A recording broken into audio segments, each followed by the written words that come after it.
편안한 오후 보내고 계십니까? 뉴스와이드 이상훈입니다. 윤석열 대통령과 한동훈 대표가 어제 비공개로 90분간 회동을 했습니다. 이 자리에서 윤 대통령은 당직은 당대표가 알아서 하시라 이렇게 조언을 했다고 하는데요. 지금 찬반 속에 신경전까지 벌어졌던 정책위 의장 교체가 이루어지는 건가요? 자, 그리고 파리 올림픽에서 우리 선수단의 선전 소식이 계속 나오고 있는 이런 상황이죠. 그런데요, 올림픽 운영에는요, 혼선이 끊이질 않고 있습니다. 얼마 전에 국기 가지고 혼선이 많았는데 이번엔 철인 3종 경기가 세인강의 수질 문제로 일정이 하루 연기돼서 오늘에서야 지금 열리고 있다고 합니다.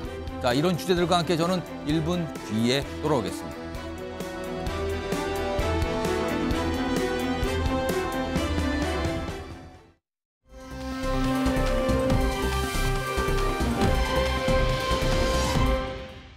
정치권에서는 사실 그 관전 포인트를 찾으시죠. 여러 가지 관전 포인트를 찾으시는 건데요. 인사 과정에서 여러 가지 의견이 나오는 건 자연스러운 겁니다. 그 과정에서 좋은 방법을 찾아 나가겠습니다. 거기에 이거는 아니면 절대 안 된다 이런 건 없어요. 제가 여러 가지 숙고하고 있습니다. 그리고 인선 관련해서 지금 여러모로 말이 좀 많잖아요. 무슨 말이 있습니까? 전혀 없는데. 한동훈 대표 지지자가 좀 이렇게 의원님 페이스북에 사퇴해라 이런 식의 댓글 남기고 있는데 좀 어떻게 보세요? 글쎄요, 정치적 표현의 자유 아니겠습니까? 임기는 혹시 보장돼야 한다고 생각하시나요? 자, 이른바 친윤 직계로 꼽히는 정점식 정책위 의장, 방금 영상에 등장을 했습니다. 교체 여부를 놓고 지금 며칠 동안 신경전이 벌어졌거든요. 이런 가운데 어제 오전에 윤석열 대통령과 한동훈 대표가 비공개 회동을 했다는 소식이 어젯밤부터 전해졌습니다. 그 전에는, 사전에는 몰랐던 거예요. 뒤늦게 알려진 거죠. 자, 그럼 이 비공개 회동 90분 정도, 그러면 1시간 30분입니다. 굉장히 긴 시간 동안 얘기가 오갔다는 건데 무슨 얘기가 있었는지 오늘 대통령실과 한동훈 대표 측에서 각각 설명을 좀 내놨거든요. 우선 대통령실에서 내놓은 설명이 좀 있습니다. 윤석열 대통령이 한동훈 대표에게 이렇게 얘기를 했대요. 그러니까 어제 대통령실에 있는 집무실, 대통령 집무실에서 만났다는 건데 당직 인선은 당대표가 결정해야 할 문제다. 알아서 하세요. 딱 이 얘기만 들으면 한동훈 대표에게 좀 힘을 실어주는 것 같잖아요. 다음 보겠습니다. 동시에 이 얘기도 했습니다.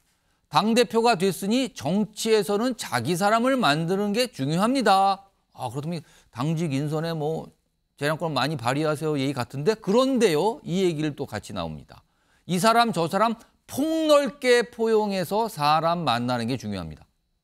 이건 약간 결이 달라 보이죠. 이에 대해서 한동훈 대표가 대통령님 걱정 없도록 잘 해결하겠습니다 라고 답변을 했다고 합니다.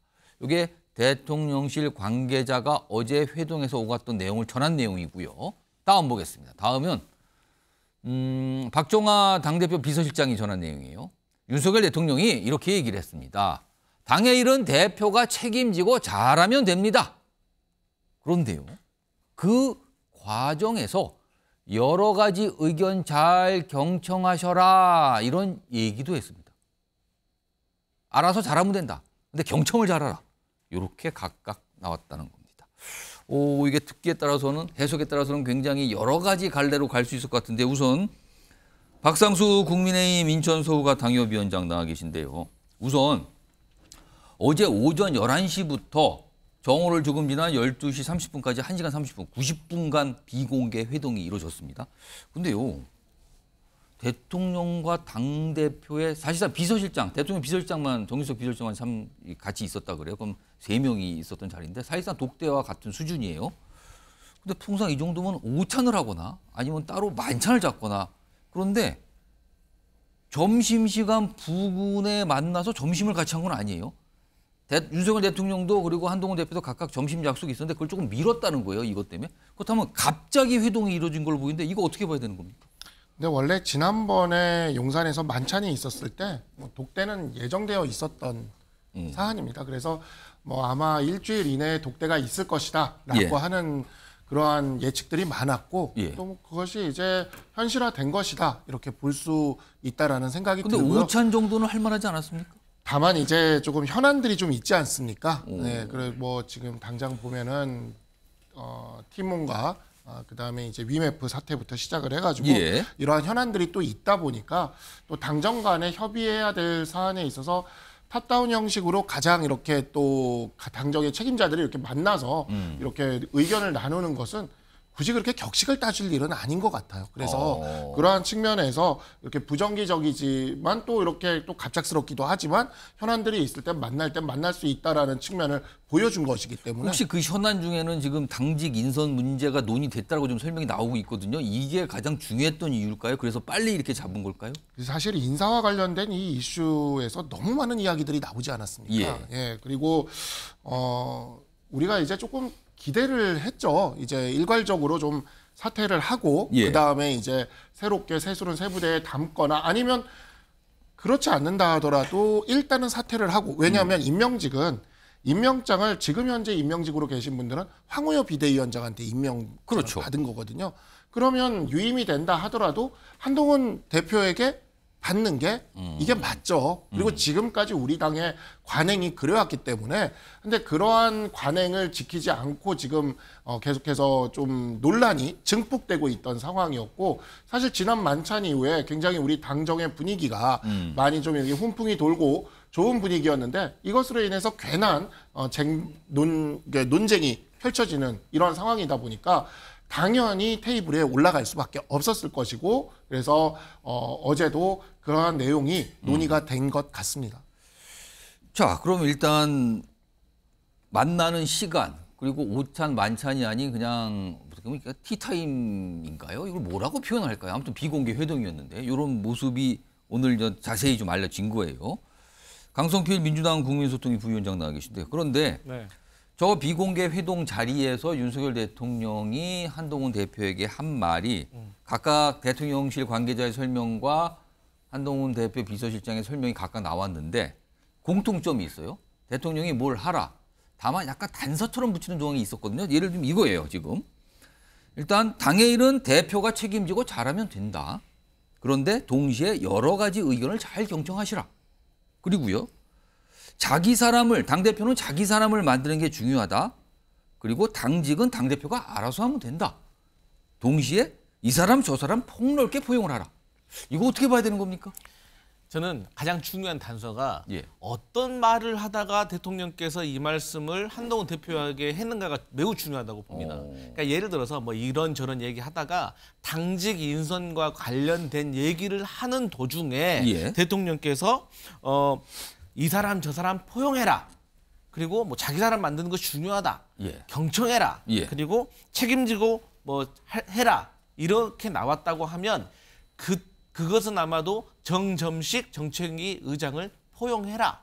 또 내가 아끼는 사람이고 내가 가까워하는 사람이니까 예. 또 나의 의견도 반영이 된 거니까 잘 경청해달라. 예. 그리고 하지만 그럼에도 불구하고 당대표가 인선은 책임지고 하는 것이다. 그러니까 일종의 당무 개입을 방지하는 거죠. 그런 것이고 만약에 이런저런 얘기 싹 다 끝나고 과거에 법조인 시절의 이야기도 덕담을 나누었다고 하잖아요. 예. 그런 얘기를 하다가 이런 얘기를 하셨다면 그야말로 정치 선배로서 얘기를 하신 거라고 그냥 저는 생각을 조언, 하는 거죠. 정말로 조언. 네. 그래서 다시 말씀드리지만 어떤 이야기를 하다가 이 얘기를 꺼내셨는지가 저는 상당히 중요하다. 근데 최근에 대통령께서 한동훈 대표에게 상당히 중요한 팁을 하나 주셨어요. 그게 뭐냐면 술은 안 마셔도 술자리는 자주 해라. 이런 거는 정말 한동훈 대표에게 필요한 말이거든요. 예. 그리고 제가 또 이제 뭐 당대표 비서실도 있어 보니까 처음에 우리가 주류, 비주류, 탕평으로 하잖아요. 예. 비주류 인사가 막상 주류에게 항상 반기만 드는 게 아닙니다. 이게 같이 지도부 활동을 하다 보면 스며들어가지고 또 당대표 사람이 되기도 하거든요. 그건 물론 당대표가 그만큼의 포용성을 보여줬을 때입니다. 그래서 결론적으로 말씀드리면 대통령이 한동훈 대표와 어떤 얘기를 나누다가 이 얘기를 하셨는지가 중요하다. 이렇게 해석할 수 있겠습니다. 자, 요런 회동이 이제 뒤늦게 좀 알려졌거든요. 근데 이 회동이 주목받은 이유는 아까도 말씀드렸지만 정책위 의장 자리에 대한 지금 관심도가 높아졌잖아요. 교체할 것이냐 유임을 시킬 것이냐. 이건데 이 상황에서 지금 회동이 이루어졌어요. 자, 이와 관련해서요. 한동훈 대표 측이라고 할 수 있는 두 분의 인물이 있어요. 얘기를 좀 꺼내놉니다. 이 정책위 의장과 관련돼 있습니다. 들어보시죠. 저는 곧 정상화될 것 같아요. 왜요? 지금 나오는 거는 제가 볼 때는 뭐 일부 잘못된 것도 있고 잘못됐다고 표현한 건 잘못 전달이 되고 표현되는 부분도 있고 그래서 한동훈 대표의 정치력 그다음에 우리 원을 구성하고 있는 의원님들 그다음에 당원들 뭐 다 일심동체가 돼서 같이 나갈 수 있는 길이 저는 뭐 나오리라고 봅니다. 당대표가 새로 오셨으니 새로운 어떤 변화를 위해서 우리 당대표께서 가지고 있는 임명권을 가지고 있는 당직자에 대해서는 일괄 사퇴를 해주셨으면 하는 그런 의견을 사무총장으로 드립니다. 그러면 한동훈 대표께서 좀 어떻게 의견을 전달을 해주셨는지. 그러니까 새로운 출발을 위해서 우리가 새롭게 좀 가는 모양새를 갖추는 게 안 맞겠느냐 그런 차원입니다.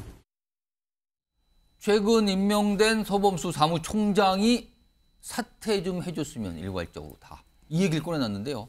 화면으로 좀 정리해보죠. 이게 듣기에 따라서는 좀 여러 가지 심상치 않을 수도 있어요. 당대표가 새로 오셨으니 변화를 위해선 당대표가 임명권 가진 당직자에 대한 일괄 사퇴가 있어야 된다. 이 얘기를 주장을 한 거예요, 지금요. 그런데 송영훈 국민의힘 법률자문요. 지금 서범수 사무총장이 일괄 사퇴해달라는 저 얘기를 꺼내놓기 직전에 한동훈 대표와 정점식 정책위 의장이 만났다고 지금 알려져요. 그리고 나서 서범수 총장이 저 얘기를 꺼낸 거거든요. 그러면은 한 대표를 만난 자리에서 정점식 의장은 사퇴 못하겠다 이 얘기를 한 겁니까? 왜 일괄 사퇴 얘기가 왜 나온 겁니까 지금? 아니 일괄 사퇴 얘기는 며칠 전부터 계속 있었습니다. 예. 원래 당 대표가 바뀌면은 당 대표로부터 임명장을 받는 정무직 당직자들은 일괄 사퇴하는 것이 정당의 전통이자 관례입니다. 예. 그런 차원에서 계속 얘기가 나오는 것이고 앞서 이제 한동훈 대표가 그 정점식 정책위의장을 만났다고 하지만은 그것은 이제 선후 관계인지 제가 봤을 때는 인과 관계는 아닐 거예요. 그리고 지금 그 당 대표로서는 이 팀원 위메프 사태가 굉장히 급박하게 전개되고 있지 않습니까? 예. 이번 주 금요일에 그 회생 절차 개시 신청에 따른 신문 기일도 있고 예. 피해자들이 계속 늘어나고 있고 그다음에 팀원 위메프 외에 다른 그 온라인 그 쇼핑몰도 이런 사태가 벌어지는 것이 아니냐라는 걱정도 있고 그런 상황에서 빨리 그 정책위 의장으로부터 보고를 받고 대안은 뭐냐 이런 것들을 들어야죠. 지금 현재는 어쨌든 정책 의장인 상황 아닙니까? 예. 그러니까 저는 이건 선후 관계이지 인과 관계는 아닐 거라고 보고 일괄 사표는 깔끔하게 내는 게 맞습니다. 왜냐하면 근데 지금 일괄 사퇴가 없으니까 저런 주장이 그러니까 나오는 거 오늘 아닙니까? 오후에 이제 그 서범수 사무총장이 이런 얘기를 했는데 예. 그러면 앞으로 일괄 사의 표명을 하겠죠. 저는 그것이 정당의 자연스러운 흐름이고 질서라고 봅니다. 할 걸로 보십니까? 그렇게 일괄 될 사퇴가 겁니다. 다 나올 것이다. 그렇습니다. 그러면 여기에는 정책위 의장도 포함이 될 것이다. 그러니까 일단 사표를 받아서 그 정책위 의장을 다시 한번 재신임하고 유임을 할지 그건 한동훈 대표가 결정할 몫인데 적어도 일괄 사퇴라고 하는 그 관례와 전통은 존중을 해야죠. 김종욱 전 청와대 행정관. 정점식 정책위 의장 교체 될 걸로 보십니까? 어떻게 판단하세요? 그러니까 우선 자진 사퇴가 있을 걸로 보십니까? 그리고 교체가 될 걸로 보십니까? 뭐 이 정도 얘기가 나왔는데 본인이 사퇴를 하지 않는다면 당내 또 다른 분란을 야기할 수밖에 없는 것이고 그 신임 당대표에 저항하는 상징적인 인물이 되기 때문에 저는 신임 사무총장이 당대표가 임명권 있는 사람들은 일괄적으로 사퇴해달라고 얘기했는데 저는 사퇴 못합니다라고 얘기하는 것 자체가 제가 볼 때 그리고 또 이 얘기가 나온 것이 대통령과 신임 당대표가 그것도 아주 좀 상식적이지 않습니다만 비공개적으로 만났단 말이에요. 그리고 굉장히 1시간 30분이면 긴 시간이거든요. 그리고 나오는 메시지도 이해가 안 되는 메시지가 지금 나오고 있어요. 설명이 돼야 되거든요. 설명도 안 되고 삐죽삐죽 나오고 있는 상황이고 말씀하신 것처럼 점심 약속이 없었으면 한 11시부터 1시간만 하려고 그러다가 30분을 더 한 거잖아요. 둘 간에 아주 비상한 얘기들이 또 30분 동안 이어졌다고 볼 수 있는 거죠. 농담하지 않았을 테니까요. 좀 그렇다면 꽤 많은 얘기들이 오갔고 예. 그 메시지는 전 두 가지로 축약되는 것 같아요. 그러니까 당대표가 알아서 하라. 당 문제는. 예. 근데 그 과정에서 여러 의견을 잘 경청해라. 이 얘기는 당대표가 운영하는 건 사실이지만 대통령의 관심사항에 대해서는 대통령의 의견을 존중해야 된다. 그렇다면 이제 그거겠죠. 당의 정권은 당대표가 하는 거지만 예. 제기되고 있는 특검 및 대통령 부임 문제와 관련해서는 이 부분 같은 경우는 잘 알아서 해야 된다라고 하는 이런 부분이 있는 것 같고 그 과정에서 저는 정점식 지금 현 정책위장도 본인 스스로가 테러를 열고 나가는 것이 좀 타당하다는 생각이 듭니다. 일단 비공개 회동의 그 대화 내용이 알려졌을 때 윤석열 대통령이 한동훈 대표에게 어떤 당직 인사와 관련해서는 뭔가 힘을 실어주려는 얘기를 한 거 아니냐. 근데 또 뒤에 약간 단서 같은 내용이 나오니까 약간 또 다른 측면에서는 뭔가 조언을 더한 거 아니냐. 뭐 여러 가지 해석이 좀 있어요. 이런 가운데 어제 비공개 회동이 오전에 있었습니다. 물론 정오를 조금 넘겨서 12시 30분까지 있었지만 그 회동이 끝난 뒤에 대통령실에서 영부인을 담당하는 제2부속실을 만들겠다고 발표했잖아요. 그리고 부속실장 누구라고까지 공개가 된 상황인데 그 화면 좀 보겠습니다. 내용이 있습니다. 자, 제2부속실 설치 발표 어제 나왔습니다. 뭐 영부인의 일정 메시지, 뭐 행사 기획 등 관련한 부서입니다. 어제 나왔습니다. 근데 이게요, 박상수 위원장, 어제 윤석열 대통령 한동훈 대표 회동 그 뒤에 바로 나왔거든요. 그렇다면 이거는 글쎄요, 그동안 얘기가 많이 있었어요, 이거에 대해서. 한동훈 왜 비공개 회동 직후에 바로 이렇게 발표가 됐을까요? 이건 뭔 의미가 될까요? 글쎄요, 뭐 이게 비공개 회동이랑 바로 연동된 건지까지는 뭐 확인된 건 없고 뭐 그렇긴 하지만 한동훈 대표가 계속해서 이야기를 해왔던 사안이죠. 전당대회 과정에서도 제2부속실의 설치가 필요하다는 그렇습니다. 이야기를 계속해서 해왔던 사안이고 그 부분을 이제 대통령실이 또 받아서 이제 당정 간의 관계에서 당에서 어찌 보면은 요구할 수 있는 사안을 이제 정부가 또 받아서 약간 이렇게 수용하는 모습을 그렇죠. 보여줬다 볼 수 있는 그러한 겁니까? 모습이라고 저는 보입니다. 그리고 이 부분과 관련돼서도 그 정점식 의장과 관련돼서도 오늘 권성동 의원이 또 되게 재밌는 발언이 하나가 나왔어요. 뭡니까? 그 이제 보면은 사표를 내는 게 맞았다라는 이야기를 권성동 의원이 했습니다. 그리고 이제 다만 이제 정치이다 보니까 이제 한동훈 대표가 정점식 의원을 만났어야 된다라는 이야기를 또 했었고 저는 지금 하나하나 합이 맞아 들어가는 느낌이 좀 있어요. 그래서 이러한 부분들이 이제 순리대로 풀려나갈 것이라는 생각이 약간 들고요. 시간이 걸렸지만 풀려가고 네, 있는 거죠. 풀려가고 근데 있는 시간은 거죠. 왜 걸리는지도 또 궁금증을 낳아요, 사실. 그게 왜 이제 시간이 걸렸을까? 저는 이제 너무 이게 전당대회가 너무 격렬했고요. 예. 그 과정에서 약간 후유증이 좀 있었던 것 같아요. 그러니까 전당대회 다음 날 바로 그 김재원 최고나 김민전 최고가 뭐 원내대표가 우선돼야 된다라든가 뭐 이런 이야기들을 원내대표가 결정할 거지 뭐 당대표가 할 게 아니다라는 얘기까지 뭐 나왔어요. 그때도 제가 이제 그때 다른 방송에 나와서 그랬는데 이게 전당대회 직후에 이 흥분이 지금 이렇게 있는 것 같다라고 이야기를 했는데 그게 이제 너무 강하게 충돌했다 보니까 이런 앙금들이나 이런 것들이 좀 남아 있었던 것 같고 이러한 부분들은 어찌 보면 당 정의 가장 헤드에 있는 이제 대통령과 당 대표가 만나서 풀어 나가면 그러면 또 자연스럽게 또 정리가 됩니다. 그 뭐 명분이라는 게 필요한 거지 않습니까? 사실 근데 각각의 그 당정의 헤드에 있는 분들이 우리가 뭐 이렇게 지금 우리끼리 이렇게 너무 다툴 일이 아니다. 큰 일도 아닌데 이런 일들을 가지고 이렇게 아니다라고 이렇게 하는 합의가 이루어만 진다면 사실 그 내부에서 그런 다툼이 있을 이유가 오늘 굉장히 재밌는 게 또 하나가 김재원 최고가 그런 얘기를 했거든요. 사람들이 나를 5대 4에 5에 계속 놓으려고 하는데 친윤으로 분류한다 네, 이거죠. 5에 계속 놓으려고 그러는데 난 4에 가고 싶다 이런 얘기를 또 하셨거든요. 그러니까 이러한 부분들이 사실 저는 이 모든 이제 그 시그널이라고 생각이 들고요.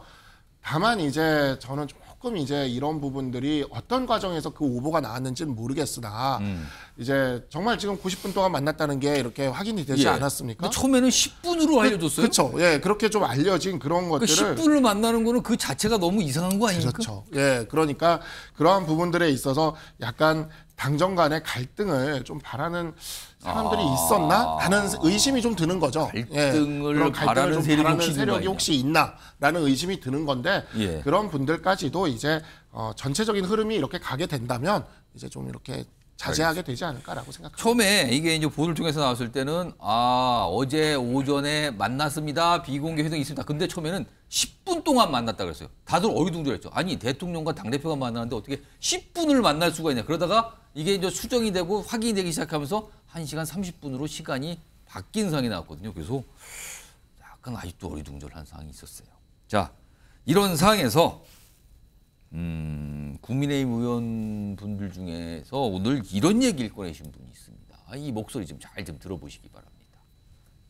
다들 아시겠지만 그동안 약간 어색했던 분위기가 있었던 것은 사실이니까 한꺼번에 모든 것을 다 풀고 그럴 수는 없었을 것이고 제가 뭐 비공식적이지만 이제 어떤 분으로부터 들은 얘기는 한동훈 대표도 윤석열 대통령은 내가 제일 잘 안다. 그러니까 너무 걱정하지 말아라. 이런 취지의 얘기를 했다고 합니다. 송영훈 의원. 그러니까 한동훈 대표가 주변에 그렇게 얘기했다고 좀 전했어요. 그런 얘기를 저희가 들어서 알고 있다. 윤석열 대통령에 대해서 내가 잘 아니까 걱정하지 말라. 이런 취지의 얘기를 주변에 했다는 거예요. 이게 무슨 얘기일까요? 잘한다.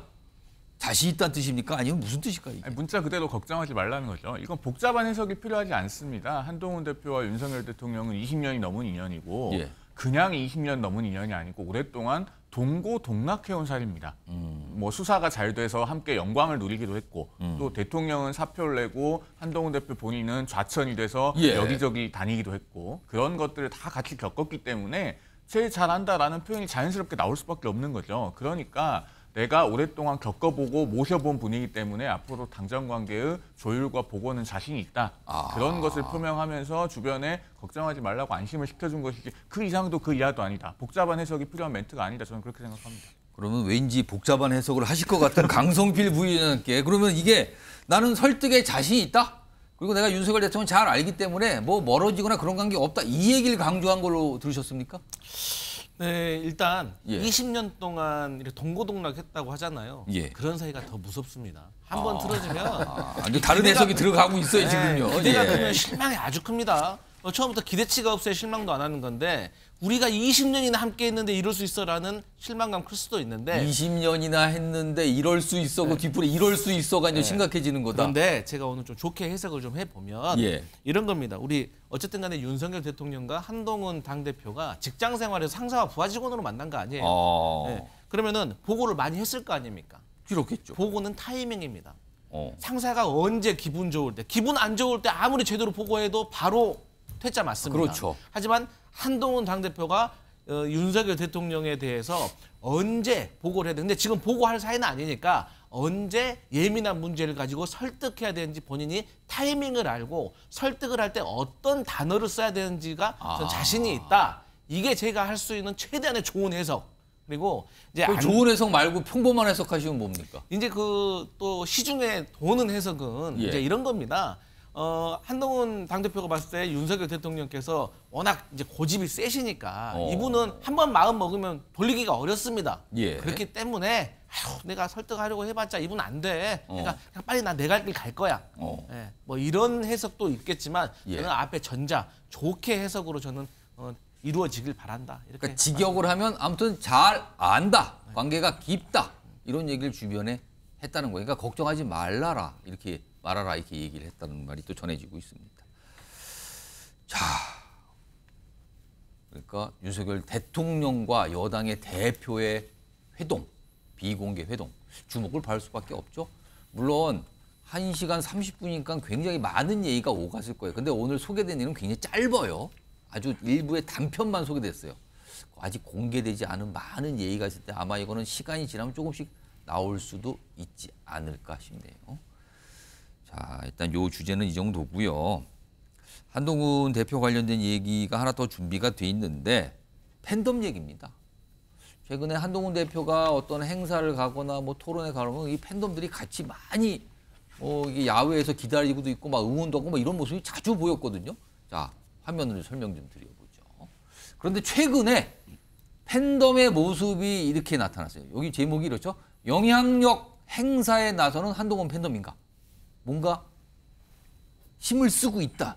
이거잖아요, 지금. 근데 최근에 정점식 의장이 교체권과 관련해서 자진 사퇴하라 막 이런 댓글을 정점식 의장 SNS에 막 엄청나게 남겼답니다. 그럼 뭔가 요구를 하고 있는 거잖아요, 지금요. 압박을 하는 것 같고요. 그리고요, 최근에 김재원, 김민전 최고위원이 본인 당선되고 나서 곧바로 한동훈 대표에서 어떤 뭐 특검법 이런 거 관련해 갖고 아니 그거는 원내대표가 하는 일이지 당대표가 관여할 바 아닙니다. 이런 얘기를 꺼내놨거든요. 그러자 좌표 찍기. 그러니까 막 이른바 뭐예요? 이제 비난 문자, 비판 문자 뭐 이런 게 쏟아졌다는 거죠. 이게 있었고요. 그리고 한동훈 특검법 반대 의견 5천 건이 등록이 됐다. 위두훈이 그러니까 이 어떤 SNS도 있잖아요. 지금 카페 같은 게 여기 글이 등록됐다는데 위두훈이 운영자는 이렇게 얘기합니다. 위두훈이는 특정인 사퇴나 임명에 대한 어떤 의견도 안 가집니다라고 얘기했지만 팬덤 자체는 뭔가 움직임이 있다라는 거잖아요. 지금. 자, 그러자 여권 내부에서 다음 등장하신 분은 한 분은 여당 소속이에요. 그리고 한 분은 여당 소속이었다 지금은 무소속이 된 거죠. 소속이 아닌 분인데 뭔가 비판적인 입장을 냅니다. 들어보시죠. 한동훈 대표의 팬덤 제가 뭐 편의상 한 달로 지칭했습니다만 이분들이 같은 당내 의원들 페이스북에 막 악플을 달고 문자 보내고 전화로 항의해서 업무 마비시키고 이런 모습은 저희가 그동안 비판해왔던 개딸과 상당히 닮아 있는 모습이라 소위 해병대원 특검법에 대해서 제3의 안을 한동훈 대표가 내놨는데 원내 전략은 원내에서 결정하는 것이다. 막 엄청나게 문자 테러를 솔직히 받았었는데요. 63%의 지지를 받은 당대표를 네가 뭔데 제거하려고 하냐. 이런 식의 좌표를 찍어서 공격 들어오게 하는 게 이게 과연 국민의힘을 위하는 길이냐. 다음 준비된 목소리는 약간 다릅니다. 한동훈 대표 측과 한동훈 대표가 앞서서 이 팬덤과 관해서 한 얘기가 있습니다. 들어보시죠.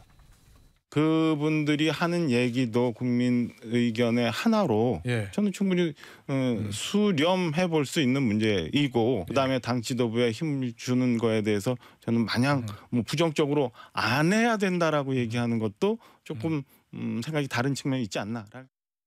저희 같이 이 나이 드는 남자들은 주제 파악을 잘해야 됩니다. 제가 여러 뭐 팬클럽 카페나 여러 군데가 이렇게 있거든요. 그런데 보통 그것이 확 진짜 열 배 이렇게 늘어나는 계기가 이 본인이 거기 가입해서 글을 남기는 경우라 하더라고요. 근데 뭐 이재명 대표 같은 경우는 뭐 그렇게 하셨잖아요. 거기서 뭐 무슨 마을 잘명이네 마을. 그렇죠. 저한테도 최근에 그런 권유를 뭐 정치 시작하면서 비대위원장 할 때 그런 하신 분이 있었는데 제가 그건 안 하려고 합니다. 자, 약간 입장이 좀 다른 것 같아요. 지금요. 두 가지 연속해서 들려드렸는데 화면으로 그럼 뭔가 좀 비교를 좀 해보겠습니다. 앞서서 어떤 분이 얘기했죠. 이재명 대표의 팬덤과 한동훈 대표의 팬덤이 뭐 비슷한 거 아니냐. 근데 그거 비교해보죠. 대표적으로 이재명 전 대표의 경우는 제명인의 마을 2022년 개설됐고요. 한동훈 대표의 경우는 위두훈이 팬카페입니다. 2020년 개설됐고요. 이렇게 뭐 조금 시차가 있네요. 근데 공통점은 기사 좌표 찍기, 사정 공유, 그다음에 문자 보내기 뭐 이런 거 비슷해 보여요.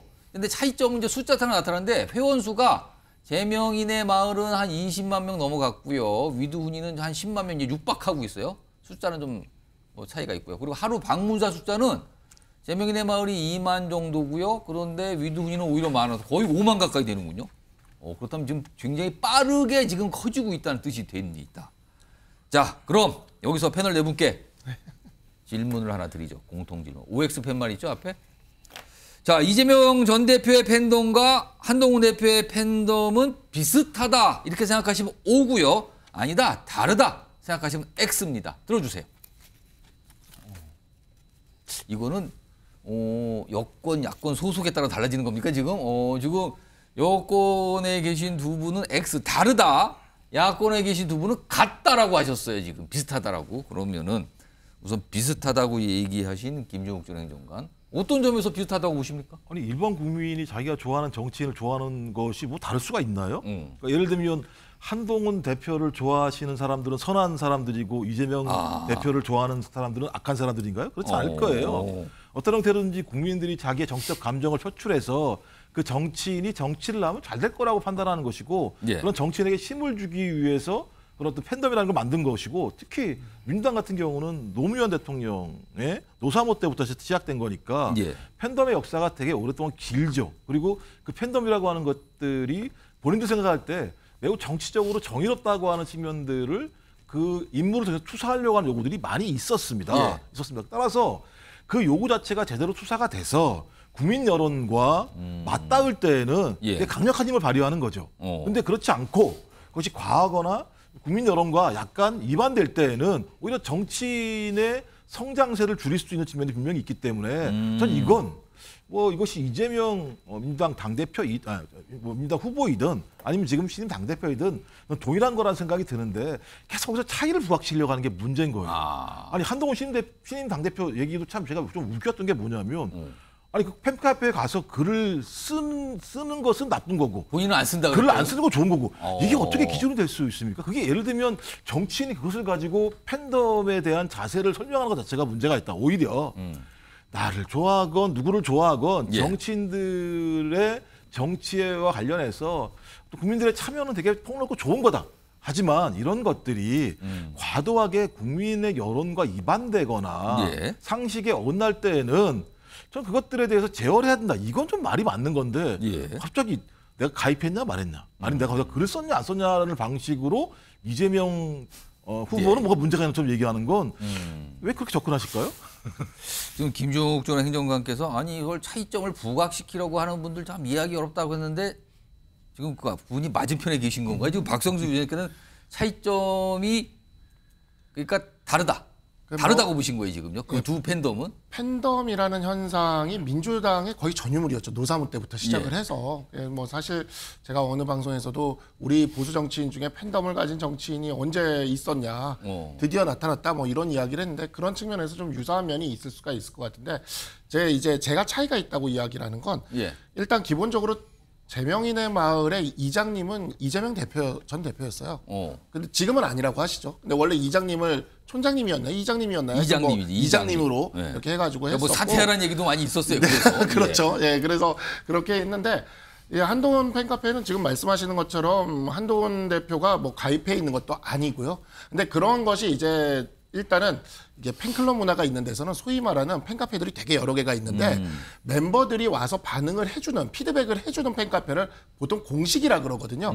그렇게 치면 이재명 대표의 팬카페인 제명인의 마을은 공식, 한동훈 대표의 팬카페는 아직 안 왔으니까 비공식인 거죠. 그러니까 이게 차이가 있어요. 공식과 비공식은 분명히 차이가 있고 이 공식과 비공식의 차이의 가장 큰 차이점은 이겁니다. 공식이 되다 보면 이렇게 소속사에서도 좀 관리를 하고 이런 게 있어요. 일반적인 팬덤에서도 그런 게 있는데 역시나 이 제명인의 마을 같은 경우에는 대표님이 직접 이렇게 가입해서 글도 쓰고 이러다 보니까 최고위원도 그렇고 최고위원 후보들이죠. 후보들도 저희 가서 인사하고 국회의원들은 저희 가서 의정 보고하고 이런 일들을 저기서 해요. 그러니까 이게 어떤 일이 벌어지게 되냐면 같은 당원들인데 이제 팬카페에 가입한 당원은 가입하지 않은 당원에 비해서 좀 더 특별해지는 거죠.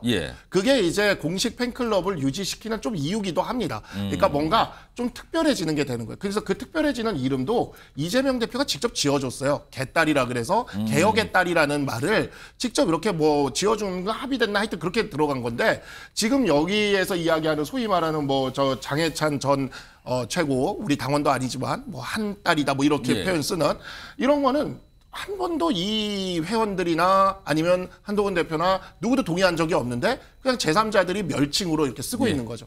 그러니까 그런 측면에서의 차이가 분명히 존재한다. 이렇게 좀 말씀드릴 수가 있을 것 같습니다. 자, 아직 두 분 남으셨는데 역시 O와 X로 갈려 있어요. 이런 상황에서 지금 한동훈 팬덤에 대한 여권의 반응이 좀 몇 가지 있는데 그것도 소개해 드릴까요? 화면에 있습니다. 여기 보시면 국민의힘의 한 중진 의원이 이렇게 반응을 보이네요. 문자 폭탄 보내고 당원 게시판 도배하는 개딸 같은 모습은 우리 당에서 못 보던 형태. 이분은 같다고 보시는 거예요. 비슷한 존재라고 보시고 계시고요. 또 다른 관계자가 있는데 언제 레드라인을 넘는지 엄중히 지켜보겠다. 조금 요새 모습이 위험한 것 같은데라는 시각이네요. 그리고 또 다른 관계자가 나와요.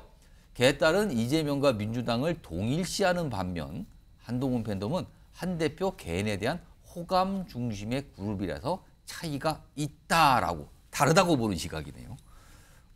그러면은 송영훈 위원께 일단 다르다고 판단하시잖아요. 이유가 뭡니까? 이게 다른 이유가 세 가지인데요. 전부 다 논리적으로 연결이 됩니다. 일단 태생이 다르다는 게 굉장히 중요해요. 이 제명인의 마을은 2022년에 이재명 대표가 대선 패배하고 나서 만들어진 거 아닙니까? 거의 대통령이 될 뻔한 뒤에 다음 대선을 염두에 두고 만들어진 거예요. 그러면은 그 팬덤을 뭐 관리하거나 운영하거나 성장시켜 갔을 때 어떤 정치적 이익이 있을지가 매우 명확한 상태에서 만들어진 겁니다. 그런데요. 이 한동훈 대표의 팬클럽의 위드훈이는 언제 만들어졌습니까? 2020년에 만들어졌어요. 20년입니다. 정치인이 아닐 때입니다. 예. 부산고검, 차장검사, 뭐 법무연수원, 연구위원 이렇게 좌천돼서 다닐 때 검사 시절이에요? 그렇습니다. 그걸 보고 사람들이 매우 아쉬워하면서 모이기 시작한 거예요. 그 출발점이 다르다는 게 굉장히 중요합니다. 그렇기 때문에 한동훈 대표도 이걸 아니까 본인이 그 카페에 가서 뭐 이렇게 인증하고 부추기고 그런 방식으로 팬덤을 직접적으로 이용하지 않아요. 왜냐하면은 그 팬덤의 목적은 결국에는 공사 구별을 잘 해달라고 하는 그런 민심에 있다고 보는 겁니다. 예. 반면에 이재명 대표는 어떻습니까? 자기 대선 패배하고 나서 직후에 만들어진 팬덤이기 때문에 그 팬덤이 무슨 SNS 글을 올리면 자기가 적극적으로 공유를 해주고 반응해주고 말투도 흉내내잖아요. SNS에서. 뭐뭐잖아 이런 말투를 흉내를 냅니다. 그런 것들을 보면은 굉장히 큰 차이가 있고 그렇게 정치인 본인이 직접 이용하고 이용하지 않고에 따라서 결국에는 그 공격성의 강도가 다릅니다. 아, 공격성의 강도, 약간 그렇습니다. 강성성의 강도가 다르다. 그렇습니다. 그 개딸이라고 하는 분들이 사실은 어떤 강성 팬덤의 대명사처럼 지금 불리고 있잖아요. 위드훈이는 아직까지 그런 현상이 보이진 않습니다. 물론 뭐 일부 국민의힘 정치인들의 SNS 계정에 가서 댓글 다시는 분들이 있었다고는 하는데 그리고 문자 테러 당했다고 약간 호소하시는 분들이 그게 있었어요. 얼마나 강도가 센지는 저는 잘 모르겠어요. 제가 김민전 의원실 같은 경우도 그 관계자한테 물어봤는데 자기네 의원실에 응원 전화도 굉장히 많이 온답니다. 그러니까 막 무슨 뭐 전화 폭탄이 와서 업무에 지장을 받고 이럴 정도까지는 아닌 걸로 보여요. 그래서 이 세 가지 차이는 결국에는 다 논리적으로 연결되는 지점이라는 점을 말씀을 드리고 싶습니다. 마지막으로 강성필 부위원장은 그러니까 비슷하다고 보셨어요. 그러니까 뭐 당내에서는 예. 위드훈이도 과격해지고 위험하다는데 아직 안 위험하다고 애써 누르려고 하니까 참 걱정스럽네요. 근데요, 제가 이제 비싸다고 한 이유는 간단합니다. 그러니까 이재명 대표와 관련된 팬덤은요, 아주 이게 구성된 지 오래됐어요. 그런데 한동훈 대표의 이런 팬덤은 구성된 지 얼마 안 됐어요. 그렇기 때문에 완벽하게 이런 단어가 맞는지 모르겠지만 조직화가 되어 있지 않고요. 아직은 좀 흩어져 있지만 보면 시간이 가면 갈수록 조직화가 되고 뜻이 소통 창구가 또 단일화가 되고 예. 전파도 잘 될 겁니다. 그렇게 됐을 때 한동훈 대표와 맞서는 자들에 대해서는 반대 의견과 행동을 표시할 거라고 저는 생각을 하고요. 그게요, 그 뭐 나쁜 게 아닙니다. 이게 시대의 흐름인 것 같아요. 일종의. 그렇기 때문에 그런 면에서 저는 이제 같다고 생각을 했고 한마디만 더 붙이면 국민의힘 분들이 잘 모르시는 게 뭐가 있냐면 이재명 대표는요. 성남시장 할 때 2012년도부터요. 민주당 내에서 SNS로 소통을 가장 잘하는 정치인이었어요. 실제로 제가 당대표실에 근무를 할 때 워낙 잘한다고 해서 찾아간 적이 있어요. 그래서 어떻게 소통하는지를 제가 보고 배운 적이 있어요. 그런데 그 비결이 간단하더라고요. 본인이 직접 소통을 하는 거더라고요. 그런 차원에서 봤을 때 마치 한동훈 대표는 팬클럽에 그 팬카페 그런 데 가서 글 남기는 게 마치 죄악인 듯 그렇게 생각하시는데 그렇게 생각하실 필요 없다. 뭐 마치 그 글 남기면은 회원수가 갑자기 느는데 나는 그런 거 안 하겠다. 그런 거 뭐 대단한 거 아니다. 그런 말씀 드리고 싶습니다. 강성필 부위원장 약간 경험자 같은 말씀을 해주셨는데 하나 더 질문 좀 드릴까요?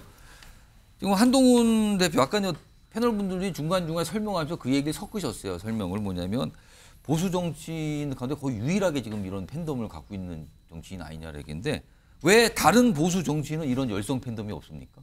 그만큼의 서사가 없는 거죠. 제가 알기로는 보수 정치인들 중에서 강력한 팬덤을 형성하시는 분은 박근혜 전 대통령이세요. 그분은 어렸을 그러네요. 때 성장 과정에서부터 그리고 가족사가 있기 때문에 어떤 측은지심이라든가 여러 가지가 있고 또 본인 자체도 정치인으로서 결과물을 낸 어떤 정치인이기 때문에 아무래도 근데 이제 그분들이 정치를 하던 세대는 아무래도 SNS라든가 이제 온라인이 지금과 비교했을 땐 덜 발전했기 때문이지 박근혜 전 대통령도 엄청난 팬덤을 가지고 계시죠.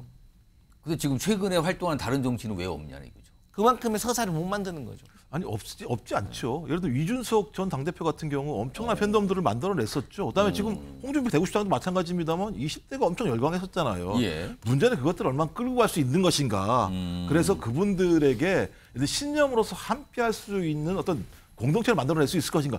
지금 초기잖아요. 따지고 보면 그 신임 당대표가 됐고 미래의 대통령이 될 수도 있다라는 판단을 하고 있는 국민의힘 지지층, 보수 지지층들이 지금 결집하는 거거든요. 예. 그래서 시간을 두고 지켜봐야 될 부분인 것이고 아마 한동훈 신임 당대표가 그 팬카페에 예를 들면 계속 거리를 두고 팔짱 끼고 계시면 좋아하지 않을 거예요. 가서 소통 같이 하셔야죠. 그분들이 어떤 얘기를 하는지 그분들이 만약에 잘못 가시면 그렇게 하지 마시라고 말씀도 하셔야 되는 거잖아요. 그냥 아나운서 하실 건가요? 멀리 앉아가지고. 저는 오히려 들어가서 같이 하시는 게 오히려 본인을 위해서 더 좋지 않을까 생각이 들어요. 역시 팬덤하면 야권이 일가견들이 있으신 것 같아서 자세하게 뭔가 조언 같은 말씀들 좀 해주셨어요. 알겠습니다. 자, 다음 주제는요. 야당과 관련된 주제로 좀 넘어가 보죠. 제목이 있습니다. 보시죠. 1극은 O, 체제는 X. 이게 무슨 뜻입니까? 1극 체제를 같이 한 게 아니라 1극은 맞다? 그럼 체제는 아니다? 그겁니까? 지금 이재명 지금 당대표 후보가 X를 들고 있는 모습이 사진에 담겨 있네요. 지금요. 어제 민주당 당대표 후보들 토론회가 있었는데요. 이 제목과 관련된 질문에 답들을 하는 모습이 있었어요. 영상으로 확인해 보겠습니다. 민주당은 지금 1극 체제다. OX 들어주세요. 1극이라는 측면에서는 맞는 말일 수도 있고 체제라는 측면에서는 틀린 말입니다. 이건 체제가 아니죠. 다양한 국민들 또 우리 민주당 당원들이 선택한 결과입니다. 저도 우리 김두관 후보님, 김지수 후보님께서 우리 당원들의 또 국민들의 많은 지지를 받게 되길 바랍니다. 그게 바람직하죠. 그러나 지금 현재의 이런 상황은 제가 선택한 건 아닙니다. 그러니까 지금 민주당이 1극 체제냐 아니냐 OX를 들어달라 했는데 다른 후보들은 다 맞다 그랬거든요. 1극 체제라고. 근데 이재명 대표는 아니라고 했는데 이유가 1극은 맞는 것 같은데 체제는 아니잖아요. 그럼 설명을 합니다. 박상수 위원장, 동의하십니까? 저 설명은? 그러니까 우리 정치인들이 가장 듣기 좋아하는 말이 내가 하고 싶은 적이 없는데 어쩌다 보니 내가 1등이 됐다. 이 말을 제일 듣고 싶어요. 마지막에 내가 선택한 거 아닙니다라는. 네, 맞아요. 내가 어쩌다 보니 1등이 된 거지 내가 원했던 적은 없다. 그러니까 이게 체제도 아니고 계획적인 것도 아니고 어쩌다 보니 내가 1등이 된 거니 우리 김두관 후보랑 나머지 또 다른 김지수 후보도 1등이 되도록 노력해 보십시오. 이렇게 얘기를 한 건데 예. 근데 민주당의 당원 당규를 잘 봐야 돼요. 아까도 제가 말씀을 드렸지만 이 소위 말하는 개혁의 딸들, 이 개딸이라고 이야기하는 이 분들이 좀 특별한 지위를 가지도록 당원 당규가 이렇게 계속 바뀌어 나갔죠. 당원 중심의 정당 뭐 이런 게 약간 그렇죠. 그러니까 대의원의 권한을 이렇게 축소시키고 예. 자신들한테 유리한 이 세력의 이 그 권한을 넓히는 방식으로 그러니까 이런 거는 이런 게 바로 체제고 계획입니다. 그리고 체제과 계획에 따라서 1극이 이루어졌어요. 그랬더니 이제 무슨 일이 벌어지느냐? 여기에서 소외된 대부분의 민주당원들이 투표를 하지 않는 방식으로 저항을 하는 겁니다. 지금 투표율이 30%밖에 안 나오지 않습니까? 우리 당의 전당대회 투표율이랑은 비교도 안 되잖아요.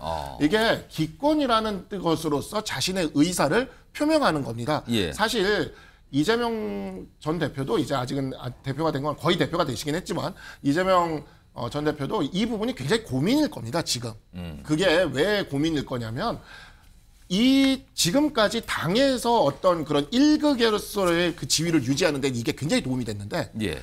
앞으로 나가서 이제 대선에서 이겨야 되잖아요. 근데 거기서 이제 중도층으로 확장해 나가는 데는 이 부분이 도움이 안 되는 거죠. 사실 우리가 어찌 보면 그러한 이미지 때문에 총선에서 굉장히 큰 패배를 당한 것도 있는 건데 예. 만약에 이 부분이 계속해서 이 이미지로 가게 되면 이재명 당대표가 대선 국면에서 좀 굉장히 곤혹스러워질 겁니다. 그래서 중도로 계속 우클릭하려고 그러고 계속 그 부분을 털어내려고 노력하는 게 지금 보입니다. 김종욱 전 행정관은 1극은 맞지만 체제는 아니다. 이 설명 어떻게 들으셨어요? 좀 그 말에 동의해요. 1극은 맞죠. 뭐 지금 상황을 보면 90%의 지지율을 받고 있다라고 하는 건 누가 봐도 예. 1극인 거죠. 근데 체제는 제도와 법률로서 강제할 수 있어야 되는 거예요. 말씀하신 것처럼 아니 정당에서 당원들의 권리를 강화하겠다고 하는 것이 잘못된 체제입니까? 그리고 예를 들면 지금 계속 말씀하시는 개혁의 딸들이 모든 걸 다 아는 것처럼 말씀하시는데 그렇게 할 수도 없어요. 그리고 지난 전당대회에 비해서 더 높아요. 투표율은. 지난 전당대회에 비해서요. 그러니까 지금 좀 사실관계를 정확히 해야 되는 그때도 30%대 지금도 30%다. 그러니까 더 높다니까요. 지금이요. 그리고 지금 중간하고 있어요. 예. 끝난 것도 아니에요. 생각을 해보십시오. 국민의힘 전당대회 했을 때 초반에. 왜 이렇게 지지율이 낮냐 했더니 조금만 지켜봐라. 올라갈 거다. 이렇게 말씀하셨잖아요. 그러니까 제가 볼 때 이건 사실관계를 정확히 할 필요가 있을 것 같고요. 그다음에 이미 기울어진 운동장이었잖아요. 0.73%로 패배한 대선 후보입니다. 그다음에 2년 동안 저희 대선 후보 적합도 1위를 달리고 있습니다. 예. 지난 총선 선대위원장 하면서 192대 108을 만들었어요.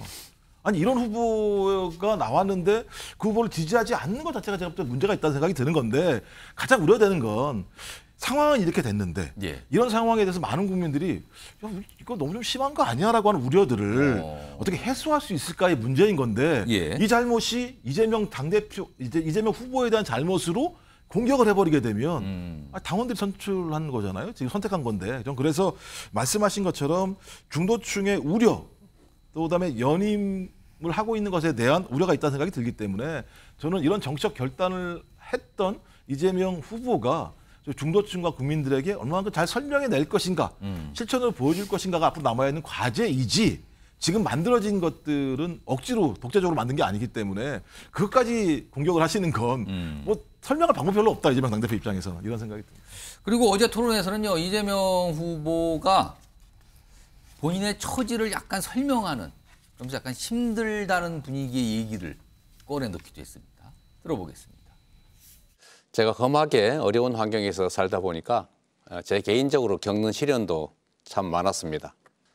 그런데 지금이 저에게는 가장 힘든 시기 같습니다. 지금 제가 법정에 갇히게 생겼습니다. 있지도 않은 사건들을 만들어서 정말로 재판에 많은 시간을 빼앗기게 만들고 있습니다. 송영이요. 그러니까 지금 가장 힘들 때가 언제냐 뭐 이런 취지의 질문을 받고 한 건데 지금이 제일 힘들다. 그리고 법정에 갇히게 생겼다. 약간 사법리스크 관련된 얘기를 꺼내놨거든요. 이 얘기를 굳이 이렇게 설명한 이유가 뭘까요? 일단은요, 오바마 미국 전 대통령이 재선이 되고 그런 얘기를 했죠. 미합 중국 최고의 순간은 아직 오지 않았다. 네. 저는 이재명 전 대표에게 가장 힘든 순간은 아직 오지 않았다고 생각합니다. 지금 힘들다 그랬는데? 앞으로 더 힘들어질 건데요. 왜냐면은 지금 뭐 다 아시다시피 9월 6일에 그 선거법 사건 변론 종결하고 9월 30일에 위증교사 사건 변론 종결하잖아요. 그렇다면 10월이나 11월에 1심 판결이 둘 다 나옵니다. 그러면은 그 둘 중에 어느 하나라도 유죄가 나오면은 이재명 전 대표는 앞으로 얼마나 더 정치적으로 곤경에 몰리겠습니까? 특히나 선거법 사건 같은 경우에는 벌금 100만 원 이상이 선고되면은 그게 확정이 됐을 때 민주당이 430억 원이 넘는 그 대선 선거 보전금 반환해야 됩니다. 당내에서 이제는 이재명 대표의 책임론이 나올 수밖에 없어요. 그런 것들이 가능성이 남아있기 때문에 지금 벌써 제일 힘든 시기라고 하면 안 됩니다. 앞으로 이제 더 힘든 상황이 분명히 올 수 있어요. 다만 이제 이 시점에 저런 얘기를 한 거는 자, 전당대회는 이제 사실은 결판이 났고 그 이후를 보는 거죠. 그러면서 앞으로도 계속 나를 변함없이 지지해달라. 예. 그런 얘기들을 지금 어쨌든 당원들과 지지층 앞에서 공개적으로 할 수 있는 기회에 계속 해두고자 하는 그런 의미가 있는 걸로 봅니다. 자, 그리고요, 어제 토론에는 다른 후보도 있어요. 지금 이재명 후보가 워낙 뭐 높은 지지를 받고 있어 앞서 달려오니까 주목을 받는 건데 김두관 후보도 있고 다른 후보도 있단 말이에요. 근데 김두관 후보가 어제 약간 푸념성 발언 같은 얘기를 좀 꺼내놨는데 들어보시죠. 이재명 후보께서 이 종부세 완화, 금투세 유예를 주장하는 걸 보면서 많은 우리 당원들께서 이것은 용산 대통령실이나 한동훈 국민의힘이 적극적으로 도와주고 있는데 왜 이재명 후보 이런 주장을 했을까? 만약에 금투세 유예, 종부세 완화를 김두관이가 주장을 했으면 아마 수박으로 몰려서 큰일 났겠다 이런 염려까지 하시더라고요. 강성필 부위원장. 그러니까 약간 푸념인데 내가 저런 얘기 했어봐라. 종부세 얘기, 금투세 이런 얘기 했어봐라. 나 수박으로 몰라다 이 얘기거든요. 정말 그랬을까요? 사실 뭐 김두관 후보의 말도 일리는 있다고 봅니다. 사실 그럴 가능성도 있다고 봅니다. 만약에 꺼내놨으면. 네. 그래서 우리가 이런 말을 많이 해요. 정말 김두관 후보께는 죄송한데 억울하면 출세해라. 그래서 억울하면 지지율 높여라 이 뜻입니까? 네. 지금? 아유, 정치인이 그런 거 아니겠습니까? 사실 이건 어쩔 수 없는 현실이기 때문에 받아들여야 돼요. 아니, 국민의힘만 보세요. 아니 선거에 완전 참패한 그 비상대책위원장이 어쨌든 지지율이 높고 지지를 받으니까 다시 나올 수 있는 거 아닙니까? 그래서 그렇게 막으려고 해도 그래도 되는 거 아닙니까? 그러니까 왜 뭐겠어요? 압도적인 지지 아니에요.